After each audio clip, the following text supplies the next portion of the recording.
Hello everyone, I hope you're doing fine. My name is Skyline. What do you do when you are, let's say, playing Reinhardt? You're doing everything right, outfooting the other Rein, pushing to the right place, landing and shielding Earth Shatters, hitting all of your pins, wrecking everyone. Yet your team is acting like a bunch of bots, never pushing in with you and not doing anything. Well, if that is actually the case and not just delusions of grandeur on your part, then I'll tell you what to do in just a moment though. First, I'll say that I get VODs like these sometimes and it really throws people for a loop. Like, what do I do? Some people resort to playing weird and gimmicky strats, or maybe swapping to some sort of carry like Widowmaker. You know, that's a classic play, that one. I'll tell you what you need to do. If you honestly played great, you outplayed everyone, contributed more than your expected share, and you were still put in that sort of situation, then you just lose.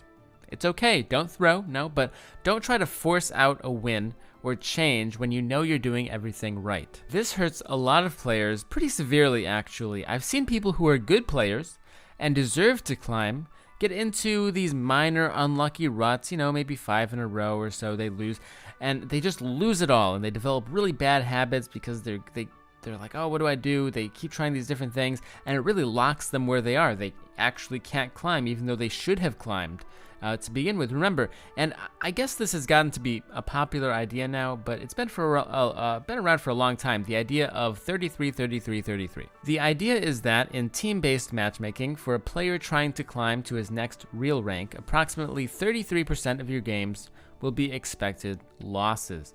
Just the teammates you roll on your team and the enemy team will be too far out of favor that you can't possibly win. Or maybe you'll have a lever, same idea.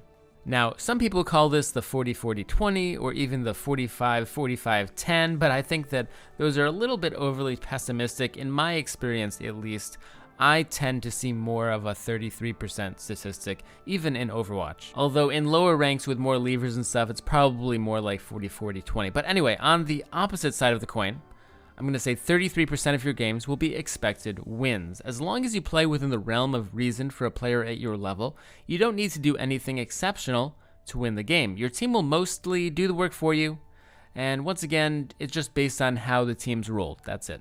Just random. So as long as you play kind of close to your rank, even if it's kind of below average or kind of above average, you'll have this whole chunk of games that are basically out of your control. You must accept that to climb, you do not need to win every game. That is not the goal. If you try to find a strategy to win every game, you will fail. Period. You need to find a strategy that will win you simply more than half your games, or a majority of your games. Here is the trap a lot of players fall into that spreads themselves too thin. I'll use myself as an example here. I basically just play supports. I can play Tracer pretty well, and now with Orisa, I can play her as well, both at about Grandmaster acceptable levels. So I play them pretty well. I can hold my own. This hero pool is not good enough to cover any role. It's not. But it doesn't actually have a significant enough impact on my rank for it to be worth learning these other heroes. Here, let me show you. I play support every game I can, but I do not pick it over someone else if they only show support hours on their profile. If someone has like 100% played Ana with 50 hours or something, I let them take it because I don't trust them to play anything else. With this, I usually still get to play support in most of my games. At least 80% of the time I get my role, probably even more to be honest. Even if I don't though, if we need a DPS and we're on a mobile composition, I can pick Tracer and fit in no problem. If we're on defense or on a King of the Hill map and we need a tank, I can pick Orisa and I can tear it up with her as well, no issue. So that leaves when we need a hard backline DPS or an offensive tank initiator. In those cases, I can't play any suitable heroes at a GM level that fill those roles. I can still play them and it's passable, it's okay, but it's not at a true GM level, maybe high diamond or low masters for those heroes. Many players would find themselves in a situation like me where our team needs very specifically a tank initiator on Numbani and nobody else can possibly play it but me. But how often is that really going to happen? 5% of the time? Probably less, but we'll say 5%. That's 5 out of 100 games. Still, that's significant. 5 out of 100 games, that is significant. But how many of those games truly matter? Remember, I'm still passable at those heroes. If it's a game where my team is expected to win anyway, I'm good enough that we can still get by, and I'll win. If it was a game where we were expected to lose, even if I had picked a support and I had played well, then it wouldn't have mattered. I was going to lose anyway, most likely. So out of those 5 games, I only truly will lose 1 or maybe 2 based on the fact that I have a limited hero pool. So I cannot play tank initiators or backline DPS very well, and those are both very, very important roles, and despite these holes in my hero pool, it will only impact approximately 1 out of every 100 games I play. If I play 200 games in a season, I've only lost like 40 skill rating because of it. So back to the original point, because this got long and meandering, where did my structural ability go for this video, huh? Oh my gosh. Anyway, the point is, think big. I'm not going to spend hours and hours and hours learning initiators or backline DPS heroes for a measly potential, not guaranteed, potential 40 skill rating over the course of 200 games. It's a very inefficient use of time. I can get way more than 40 skill rating worth of benefit focusing on my main set of heroes. And it's not just about hero pools and such, though that's, I guess, where this video seems to have twisted toward. But if you're in a game where you're playing great and you feel great, and yet your team is just a bunch of bots, don't go and draft up some crazy strategy and kill yourself over it. You'll just be wasting time and tilting yourself when you should be focusing on doing that again next game. Because if you really were schooling everybody on the other team, that isn't something you want to change. That's actually something you want to repeat. I see a lot of times people lose like 5 games in a row, and then when their chance actually comes to start winning, they'll be too upset or they'll be playing too weird at that point to win those games that they can win.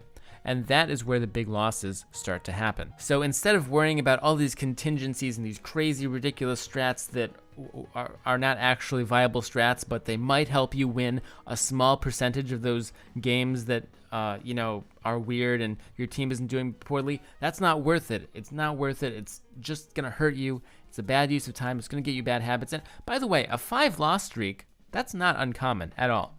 Think of it like this. Imagine you roll 2 losses, let's say 2 losses that you're expected to lose, and then maybe you get 1 close game that you could have potentially won, but you just barely fell short, and then you get another 2 expected losses all in a day. Bam, 5-loss streak, just like that. Is there a problem? No, I don't think that signifies a problem. Will you be freaking out and think that there's a problem? Absolutely. Even 10-loss streaks are very much within the realm of possibility and reason. Think about flipping coins.